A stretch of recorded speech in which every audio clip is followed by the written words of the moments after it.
Cidade Universitária, um programa com som e imagem que foca a Academia Transmontana. Para ouvir todas as quintas-feiras às 19h na Universidade FM e ver na UTAD TV. Olá, boa tarde, bem-vindos a mais um programa Cidade Universitária, todas as quintas-feiras às 19h aqui na Universidade FM, programa que será posteriormente transmitido pela UTAD TV. Hoje, como tema, temos o Centro de Recuperação de Animais Selvagens do Hospital Veterinário da UTAD e, para falar sobre ele, o Roberto Sargo e o Filipe Silva, ambos responsáveis por, ao parte, portanto, do staff ou de responsáveis por este centro. Eu começava por perguntar ao Filipe Silva como é que se envolveu neste projeto. Bem, aí é preciso recuar um bocadinho na história do centro. O centro inicialmente não pertencia ao Hospital Veterinário, era um núcleo de alunos, exatamente. Fez do lado de casa. O NEPA, Era o NEPA, que era um subgrupo que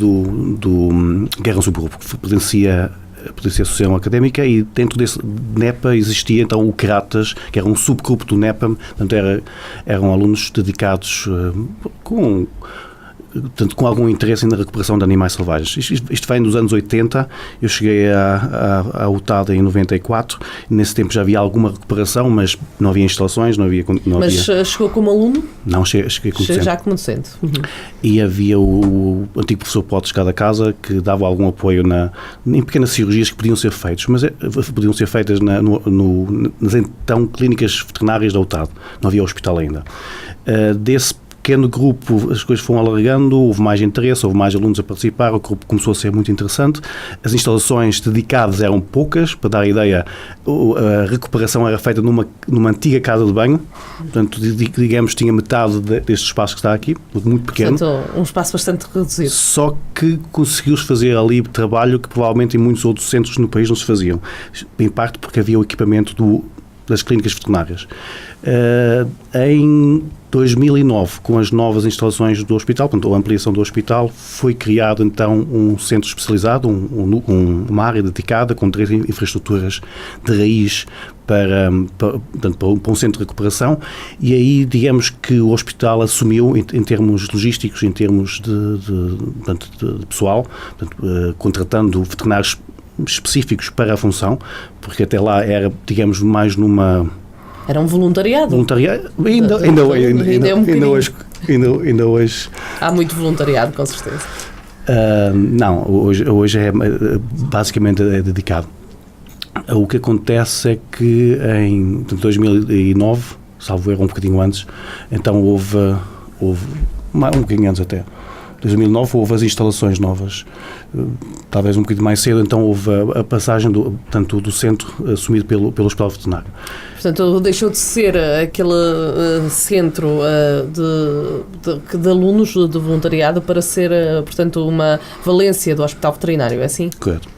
E, portanto, foi assim desde o início que esteve envolvido neste projeto. O que é que o chamou a atenção? Curiosidade, forma de contrariar a minha fobia às aves. Ora, isto está uma boa maneira, sem dúvida. Foi interessante porque era algo que não se via em mais lado nenhum e, portanto, atraiu. E também muita dedicação dos alunos, portanto, a vontade de poder-os ajudar. Foi gratificante porque havia alunos genuinamente preocupados com a recuperação e digamos que ele era contagioso, portanto, a vontade de ajudar, e acabou por criar um grupo muito interessante, e o know-how que era zero, o meu pelo menos, foi-se acumulando de modo a ter alguma base para depois continuar a dar um trabalho muito mais sofisticado como se faz hoje em dia. Ultrapassou a fobia? Muito. Muito bem. Roberto Sargo, como é que se envolveu com o Centro de Recuperação de Animais Selvagens do Hospital Veterinário da UTAD? Bem, eu envolvi-me enquanto ainda estava a estudar. Nos últimos 2 anos do curso, muito por acompanhar o professor Filipe, que realmente, se houve gente que o contagiou a ele, foi ele que me contagiou a mim. E desde essa altura que não consegui desligar-me do centro, tanto que assim que acabei o curso, fui contratado para ser o primeiro veterinário dedicado à área, isto em 2005. Desde então Portanto, tirou o curso aqui na UTAD de tirei o curso cá na veterinária. UTAD e mantive-me sempre ligado ao centro desde 2001. E antes portanto, de estar envolvido enquanto aluno da UTAD, tinha já interesse por esta área, por animais selvagens, ou foi um assunto que foi despertando com o tempo? Isto foi algo que despertou no meu 4º ano, já no final do 4º ano. Foi algo que surgiu exatamente em conversas com o professor Filipe e com outros colegas que estavam e que se mostravam muito entusiasmados com o pouco que nós tínhamos e o muito que se fazia. E é a possibilidade realmente de marcar a diferença para animais que não tinham outra esperança a não ser chegar ao UTAD.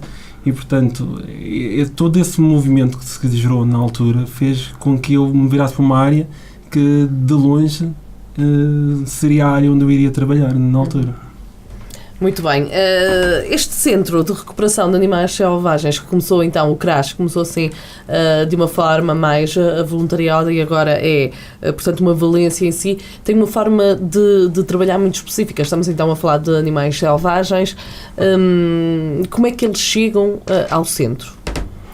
O professor Filipe aqui tinha falado que tem um trabalho já antes, quando era voluntarioso, tem um trabalho específico que se demarca no país inteiro. De que forma então este centro trabalha? Aqui, portanto, as aves chegam à UTAD hoje em dia principalmente, não exclusivamente, pelo serviço do CEPNA, portanto a GNR. Não 100%, mas a grande maioria dos casos vem pelo CEPNA. Em termos de actuação de trabalho, temos neste momento dois veterinários séniores, dois veterinários júniores, portanto internos, e temos o apoio pelo hospital, portanto algumas valências específicas dadas por veterinários. Em termos de funcionamento, portanto, como há uma dedicação ao centro, temos as rotinas diárias em termos de alimentação, em termos de medicação. As cirurgias de urgência são feitas urgência, 24 horas, 7 dias por semana. Digamos que deve ser dos poucos sítios no país em que isso é possível. E basicamente, só para ter uma ideia, a média de internamento de uma ave no centro são cerca de 7 meses. Portanto, isso implica que temos mais animais internados no centro de recuperação que no resto do hospital todo. Porque uma ave fica mesmo muito tempo no mesmo centro. Só é uma unidade de cuidados continuados, não é? Como se diria agora. Mas, portanto, falou aqui que era um centro que se demarcava do resto do país. Porquê? A ligação com o hospital veterinário. Portanto, para além de termos veterinários dedicados só a recuperar as aves, o hospital dá mais valias como um equipamento que normalmente não se pode investir em aves. Portanto, digamos que não deve haver muitos sítios em que se pode fazer um raio-x contrastado ou um raio-x simples de hora a hora, ali mesmo ao pé. Temos uma sala de cirurgia completamente equipada, dedicada a aves ou mamíferos. Portanto, qualquer hora do dia, temos um táxi, se for necessário, um TC, melhor dito. Portanto, economicamente nunca seria viável, tanto mais que o nosso tipo de clientela que nós temos não pagam. Estamos a falar de aves do Estado, portanto, são aves da fauna nacional, portanto, não pagam. O facto de termos um hospital que, digamos, por proximidade e por aproveitamento dos recursos, nos permite fazer coisas que normalmente não se podem fazer no outro lado.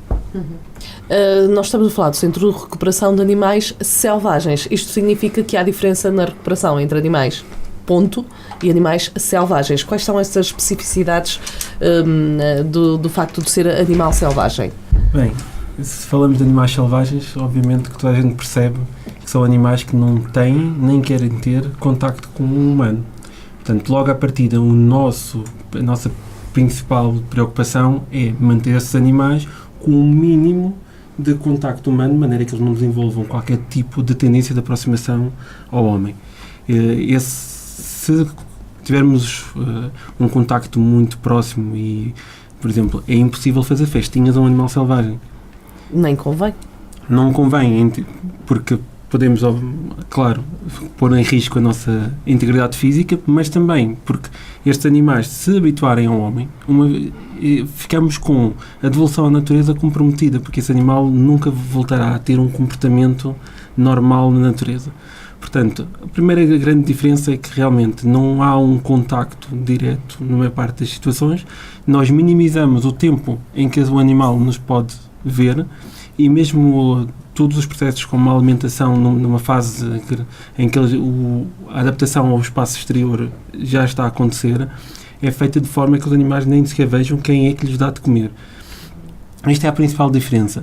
A outra tem a ver muito com o facto de eles não colaborarem connosco. Portanto, não é fácil nós fazermos com que um animal selvagem, por exemplo,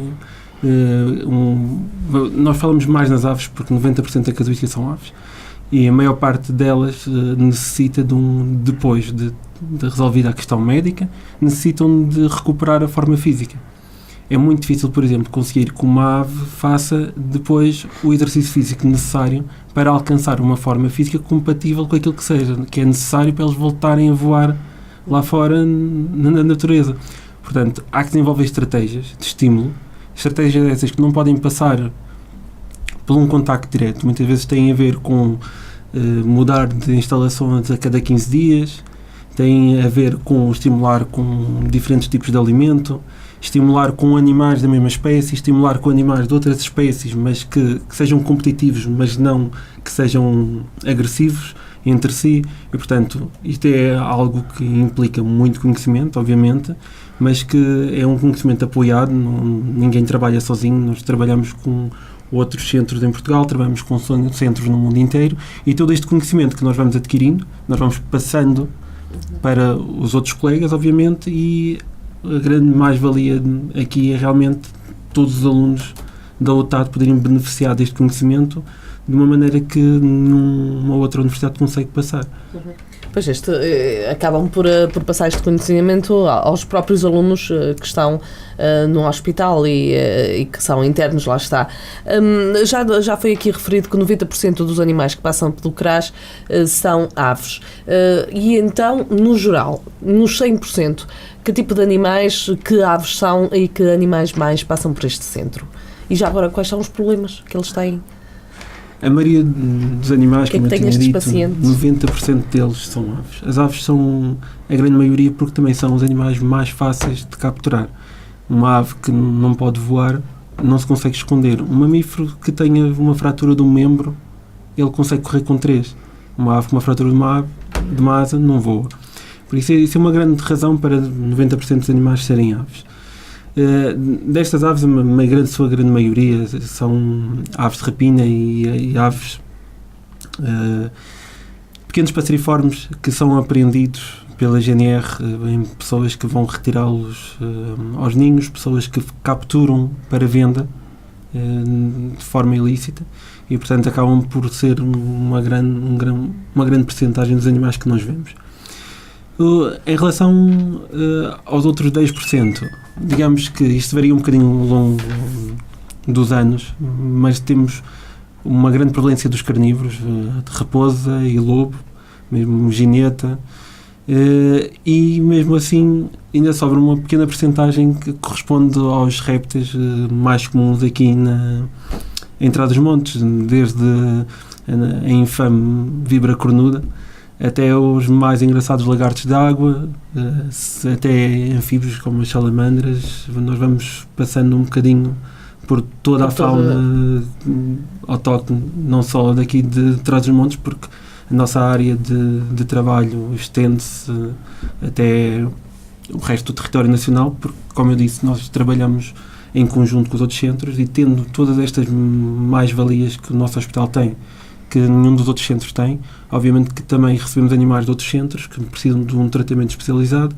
e que, depois de tratados, devolvemos outra vez ao centro para fazer não só a parte de recuperação final, mas a devolução à natureza ser no seu habitat. Que tipo de problemas é que apresentam estes pacientes? Nas aves é mais abate a tiro, portanto, caça ilícita, portanto, disparo de arma, embate de alta velocidade contra um veículo, contra um arame das vinhas, quedas de ninho, algumas reais, outras causadas pelo ser humano, apreensões, portanto, são animais que estavam em cativeiro ilícito, portanto, são situações também habitual, atropelamento, mais nos mamíferos. assim a grande maioria. De vez em quando também, de vez em quando não, muitos animais jovens, erráticos, subnutridos, sem causa aparente, mas que não estão em condições de se aguentar na natureza. Ele falou aqui o colega falou aqui de uma víbora cornuda. Como é que se recolhe este animal e o levam a um centro? Que tipo de problemas é que apresenta, portanto, um réptil desta natureza? A maior parte das vezes não tem problema nenhum. Acontece que as pessoas têm tanto medo da maioria dos répteis que acabam por chamar as autoridades para recolher o animal, pensando que o animal está a invadir a casa, pensando que o animal não os deixa ir para casa muitas das vezes, e portanto a maior parte destes animais não apresenta grandes problemas. No caso dos répteis, normalmente aqueles animais... O problema é a localização. E quando estão doentes, normalmente tem sempre a ver com algum tipo de tentativa de defesa da pessoa em relação a um animal que não está a fazer nada, em que lhes dão pancadas, com vassouras, com inchadas, e infelizmente muitos deles acabam por ser atropelados nas nossas estradas no final do verão, porque têm tendência a procurar o calor remanescente do alcatrão e acabam por ficar muitas vezes na berma da estrada e não se desviando a tempo das viaturas. O Centro de Recuperação dos Animais Selvagens do Hospital Veterinário da UTAD tem também uma vertente educacional na forma como liberta estes animais na natureza. Como é que surgiu este processo? Normalmente escolhem escolas. Como é que surgiu este processo e como é que decorre?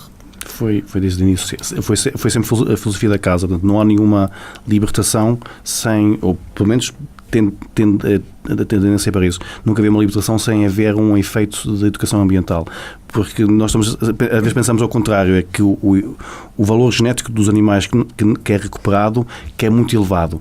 É verdade, cada indivíduo é importante, mas comparativamente ao impacto real na biologia, nos ecossistemas, é relativamente pequeno, porque é uma fração dos animais que são mortos, são destruídos na natureza, só uma pequena porcentagem chegam aos centros. A educação ambiental permite amplificar o efeito, portanto, cada animal que é recuperado e que é libertado tem um efeito amplificado sobre os miúdos, sobre a visão que eles têm do mundo, e são esses os futuros cidadãos que vão depois ter uma forma diferente de lidar com a natureza. Portanto, preferência não se liberta nenhum animal, a não ser que sejam casos muito específicos, sem haver público.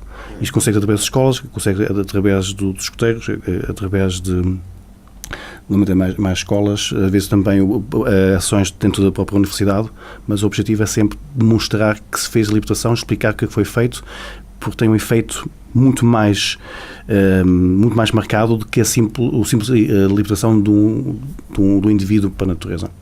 E qual é a reação habitual dos jovens e das crianças? A maior parte das vezes o espanto. Nós estamos numa área que ainda tem alguma ruralidade. Portanto, muitas destas crianças, até muito jovens, estamos a falar de alguns deles até do jardim de infância ainda, estão habituados a ver alguns destes animais à distância. Quando conseguem vê-los ao perto, é uma experiência marcante e ficam dias a falar nisso. Nós recebemos imensas cartas e e-mails depois com desenhos que eles fazem. Nós temos uma faixa etária que é, digamos, mais complicada de assimilar estes conceitos, que têm a ver mais com a idade da puberdade, em que nós achamos que eles estão muito distraídos e que não estão a ouvir nada, e depois surpreendem-nos às vezes com trabalhos oficinais em que nos mandam coisas que nós não estamos mesmo a contar, e eles lembram-se disto, e quando voltamos à mesma escola, às vezes apanhamos miúdos que estavam na primária e assistiram a uma ação, e nós voltamos e eles estão agora no ciclo ou estão já no secundário e lembram-se de tudo o que a gente disse, e essa ideia que nós conseguimos passar é que realmente faz com que eles fiam esta ideia, vão para casa, transmitem esta ideia aos pais. Se encontram um animal ferido, nós desde uma idade muito jovem falamos com eles e explicamos que não devem ser eles a tentar intervir, mas que há pessoas que estão aptas para o fazer, que as autoridades estão preparadas para o fazer. Portanto, esta informação passa tão depressa que a grande parte do aumento de número de entradas que nós tivemos nos últimos 10 anos vem exatamente destas ações. Nós notamos mesmo nas populações, e uma grande diferença, principalmente em relação, por exemplo, ao lobo, em que as pessoas antigamente escusavam-se sequer a dizer que o lobo estava ferido ali, esperavam que talvez que ele morresse, ou iam lá mesmo tentar matá-lo. E hoje em dia nós tivemos um caso de uma população inteira que encontrado um lobo num laço, tiveram a protegê-lo até chegar às autoridades. Isso é algo que há 10 anos atrás, sinceramente, eu acho que não seria possível. Muito bem, no nosso programa está a chegar ao fim. Esta é interessante, principalmente no que refere ao lobo e nas comunidades que muitas vezes veem um lobo como um agressor que vai tratar mal os animais domésticos, precisamente. É, portanto, muito interessante. Fica aqui, então, no final, de que forma é que as pessoas podem, então, identificar um animal selvagem em situação de risco e como devem proceder? Qualquer animal selvagem que se encontre em espaço urbano, existe sempre algum problema para isso acontecer. Portanto, a primeira coisa a fazer é tentar identificar se o animal está em estado de risco iminente de lhe acontecer alguma coisa. Se assim, se for um adulto responsável, pode tentar pelo menos ajudar o animal a sair dessa situação. Eu falo principalmente em situações em que o animal está na estrada e se pudermos recolhê-lo pelo menos para a berma. A maior parte dos animais selvagens ficam mais calmos se nós usarmos um pano, um casaco, qualquer coisa para cobrir a cabeça e permite realmente que a gente possa afastá-los. Se não há essa situação de risco, o ideal é contactar a GNR. As equipas do CEPNA estão distribuídas por todo o território. Na zona onde não estão, a própria GNR sabe que deve contactar ou os bombeiros, ou o parque natural mais próximo, ou mesmo o centro de recuperação mais próximo e, portanto, a recolha do animal é feita o mais rapidamente possível. Se, por acaso, recolherem o animal, não tiverem a possibilidade de contactar, a universidade está aberta, o hospital está aberto 24 horas por dia, portanto, o hospital está sempre apto para receber e, se for dentro da nossa área de intervenção, até para ir fazer a recolha do animal. Mais informações podem obter sempre na nossa página de Facebook. Nós temos uma página sempre atualizada, com conselhos práticos e com algumas curiosidades sobre estas espécies. E procuram por Centro de Recuperação de Animais Selvagens ou CRAS, já agora? Se procurarem por Centro de Recuperação de Animais Selvagens, vão encontrar todos os que existem no país. Claro que se puderem designação UTAD ou Hospital Veterinário do UTAD, só encontram o nosso. Se procurarem só por CRAS, vão encontrar o nosso. Sim. Muito bem, termina aqui este programa. Roberto Sargo, Filipe Silva, do Centro de Recuperação de Animais Selvagens do Hospital Veterinário da UTAD. Agradeço a ambos a presença aqui nos estúdios da Universidade FM e continuação de um bom trabalho e de um bom ano. Obrigado. Termina então aqui este programa Cidade Universitária, que estará de regresso para a semana com mais um tema e mais um convidado. Boa tarde. Cidade Universitária, um programa com som e imagem que foca a Academia Transmontana. Para ouvir todas as quintas-feiras às 19 horas na Universidade FM e ver na UTAD TV.